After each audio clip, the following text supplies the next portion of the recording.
una sa lahat. Kabi-kabilang pagguho ng lupa na itala sa gitna ng malakas na buhos ng ulan. Ang bahay na ito sa Olongapo City nabagsakan ng mga bato. Habang ang tulay na ito sa Batangas bumigay.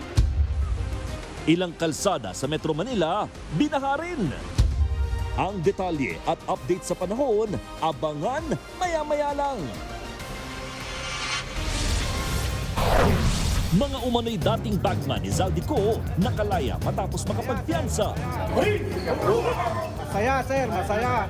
Mga bumawi sa mga unang paratang, inalok daw ng milyong-milyong piso.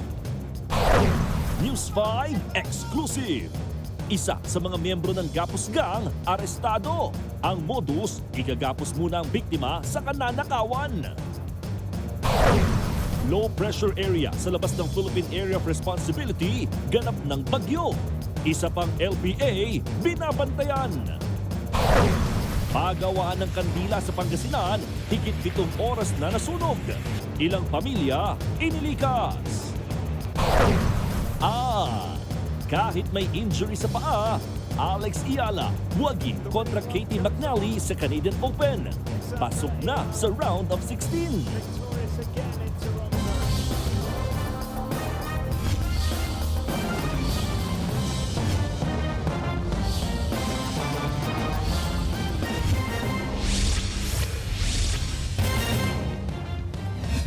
Magandang hapon, Pilipinas. Nagdulot po ng baha at landslide ang pag-ulan sa Benguet. Maging ang Metro Manila at mga kalapit na probinsya hindi nakaligtas sa epekto ng habagat. At live mula sa Quezon City, nasa frontline ng balitang yan si Mobile Journal Alexis Ebue. Alexis, kamusta na ba ang sitwasyon dyan?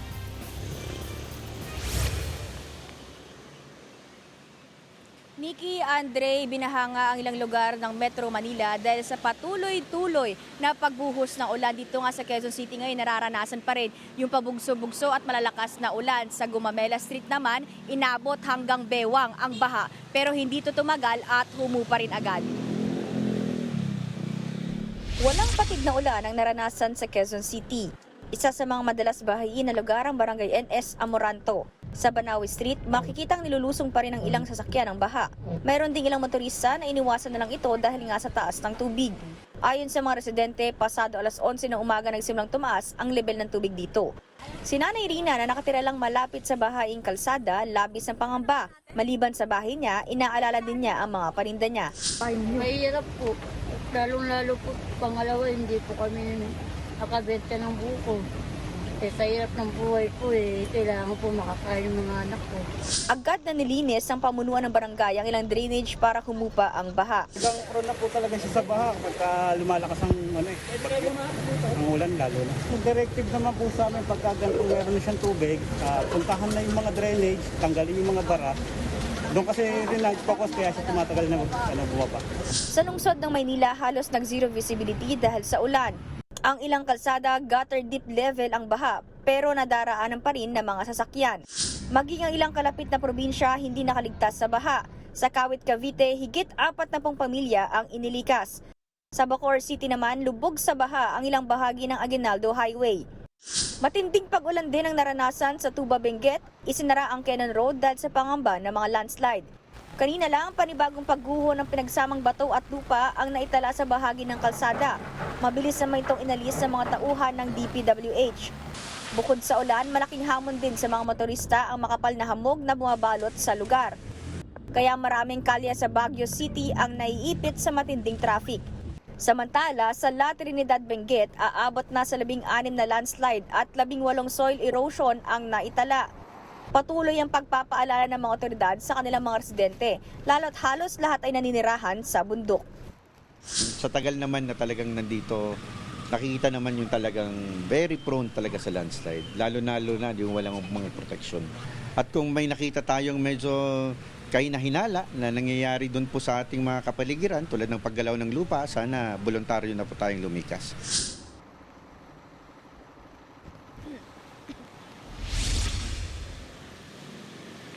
Nikki, Andre, ayon sa pinaka-latest na update o tala ng NDRRMC, 6 na ang nasawi dahil nga sa epekto ni Bagyong Luis at ni Bagyong Maymay. Kabilang dito yung mga natabunan ng gumuhong lupa at ng mga bato. Kabilang na rin dito yung mga nalunod at nakuryente habang kasagsagan ng ulan. Yan mo ng latest, balik sa inyo. Maraming salamat, Alexis Ebue. Kanselado ang ilang biyahe ng barko dahil sa habagat. Kabilang na dyan ang mga biyahe sa Pantalan sa Batangas, Bicol, Marinduque, Quezon, Masbate, Mindoro, Bohol, Palawan, Panay, Guimaras, Western Leyte at Biliran. Samantala na-divert ang ilang flight dahil sa maulang panahon. Kabilang na dyan ang mga biyaheng Mactan to Bacolod, Pagadian to Manila, Incheon, South Korea to Manila at ilang biyaheng mula China papuntang Maynila.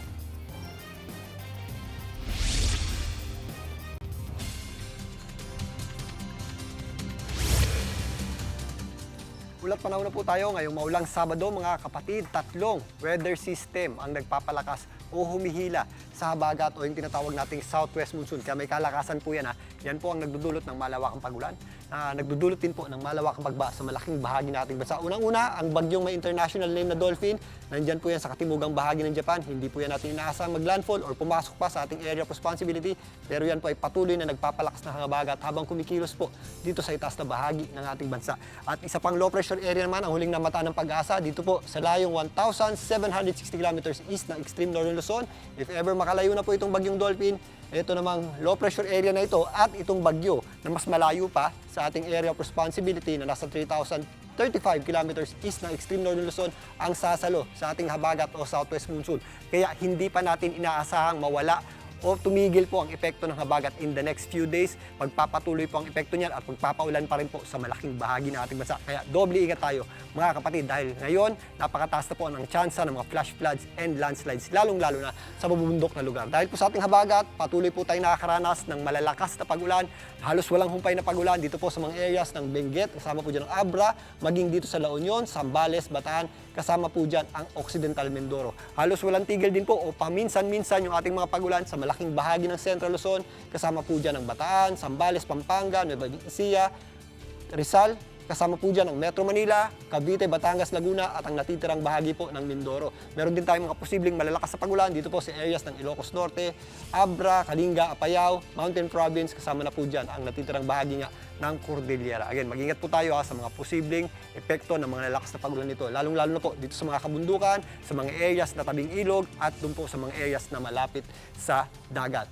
Dito nga sa Metro Manila, kanina pong alas 2, nakataas na po yung ating red heavy rainfall warning o nasa red na po tayo. Take action na po, posible na po ang malawakang pagbaha dyan at kasama po dyan ang mga areas na Zambales, Batangas, Pampanga, Bulacan at Laguna. Nagpapatuloy ngayon ngayong alas 5. Every 3 hours po ito nagbabago. Ugaliin po natin i-check ito.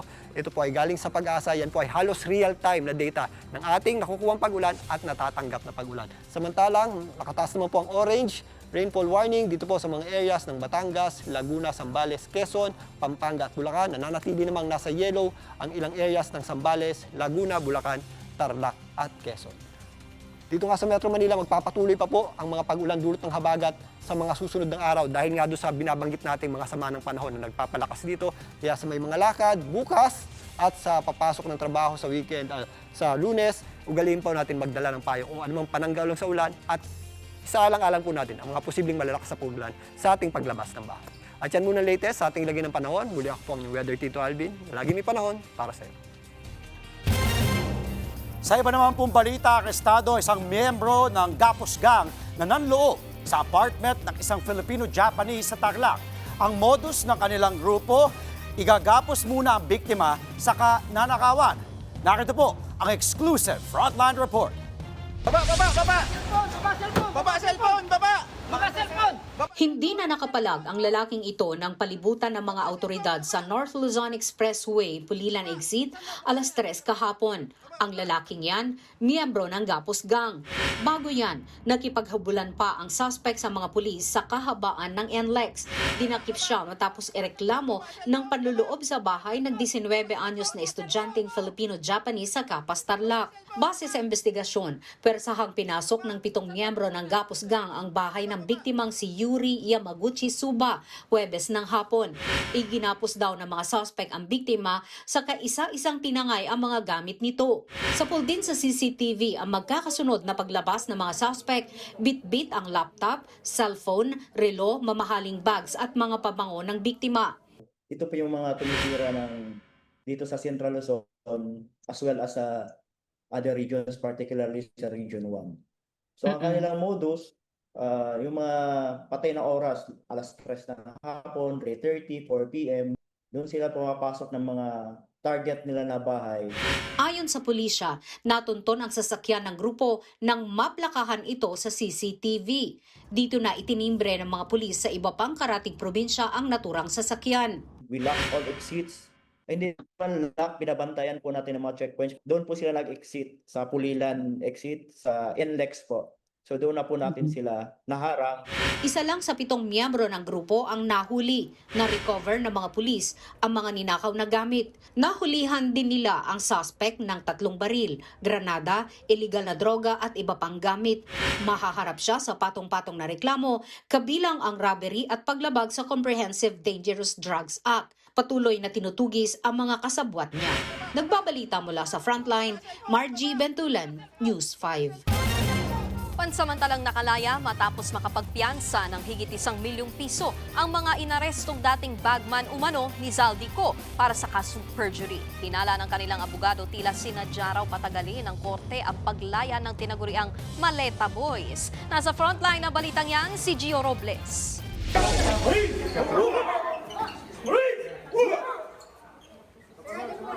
Reaksyon, nakalaya na. Masaya, sir, masaya. Salamat sa inyong suporta lahat. Pasado, 1:00 ng hapon kanina nang makalaya na pansamantala ang 10 nagpakilalang dating bagman ni Zaldico. Inaresto sila kahapon matapos bigong makapagpiyansa para sa kasong perjury. Pero bago yan, ang kanilang legal counsel na si Attorney Levito Baligod dismayado. Tila sinadya raw kasing patagalin ng korte bago makalaya ang kanyang mga kliyente. Biyernes ng umaga pa raw sila tumungo sa Las Piñas Regional Trial Court. Ang ipinagtataka pa niya, bakit may mga dagdag na dokumentong hinihingi sa kanila bukod sa bail money. Kaya na supposed to be 2 oras lang natapos na sana, no? And nalulungkot din ako dahil as a law practitioner, as a litigator, nalulungkot ako na nagkaroon ng ganitong irregular and unusual na proseso. Inupuan nila yung bail application yesterday. Wala pang tugon dyan ang Branch 202 ng Las Piñas RTC. Samantala, bit-bit ang kanilang release order, sinalubong ng hiyawan ng mga taga-suporta ang 10 Maleta Boys nang makalabas sila sa piitan.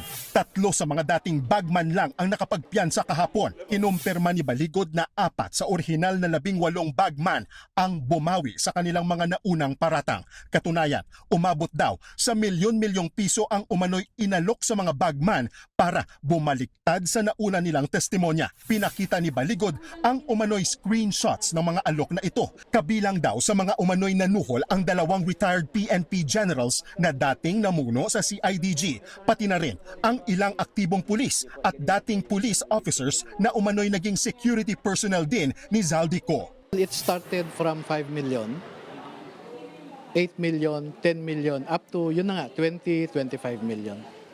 Ipapakita raw nila ang mga text message at recorded conversations na yan sa isang press conference. Samantala, tumugon din si Baligod sa pahayag ni NBI Director Melvin Matibag na unreliable witnesses daw ang Maleta Boys.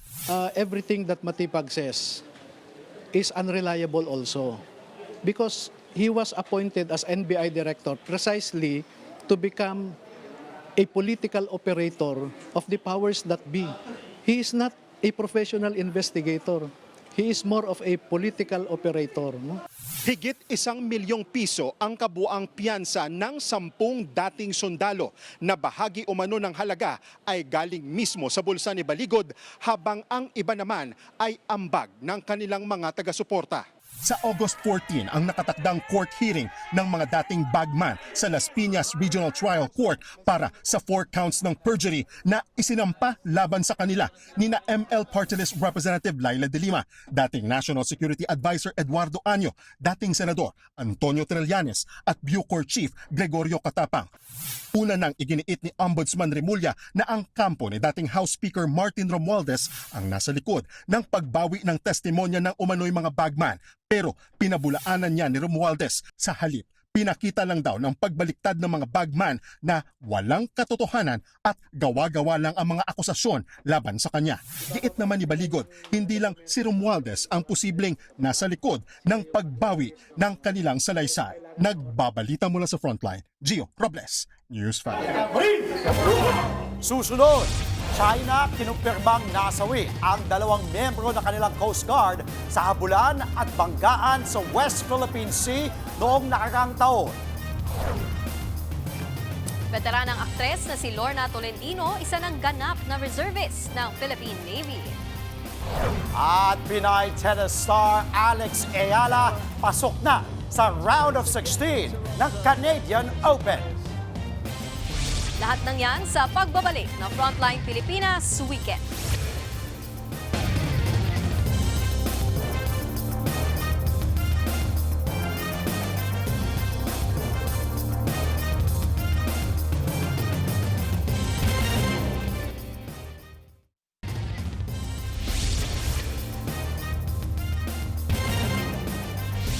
Natupok ng apoy ang isang pagawaan ng kandila sa Manawag, Pangasinan. Mabilis po na kumalat ang apoy dahil sa mga nakaimbak na materyales sa pabrika. Pasado alas 3 na madaling araw kanina nang magsimula ang sunog. Sa lakas po ng apoy, iniakyat ito sa Task Force Alpha bandang alas 5. Tuluyang naapula ang sunog mag-aalas 11 na ng umaga. Nasa 5 pamilya na malapit sa warehouse ang inilikas dahil sa panganib ng usok mula sa pabrika. Wala namang napaulat na nasaktan sa insidente.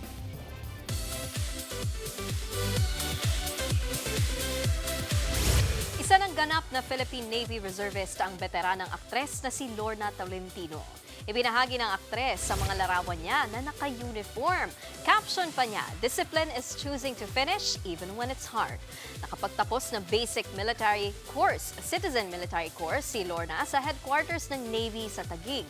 Nabigyan siya ng ranggo na Seaman First Class at nadestino sa medical at media responsibilities ng Navy. Na-inspire daw siyang maging Navy reservist dahil sa kanyang yumaong asawang si Dadoy Fernandez na isa ring reservist. Mga kapatid, huwag po kayong bibitiw. Magbabalik ang Frontline Pilipinas Weekend.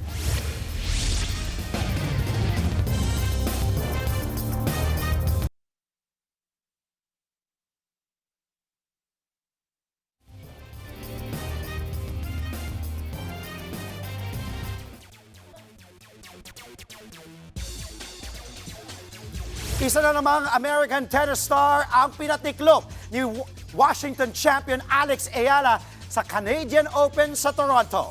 Panalo po si Alex kontra Katie McNally para marating ang round of 16. Naitawid ni Alex ang laban sa kabila ng injury sa paa. Ito po ang ikapitong sunod na panalo ni Alex mula Mubadala DC Open sa Amerika. Sunod niya pong makakaharap ang Swiss na si Belinda Bencic. Yan ang mga impormasyong dapat ninyong malaman. Walang iwanan sa Frontline Pilipinas Weekend.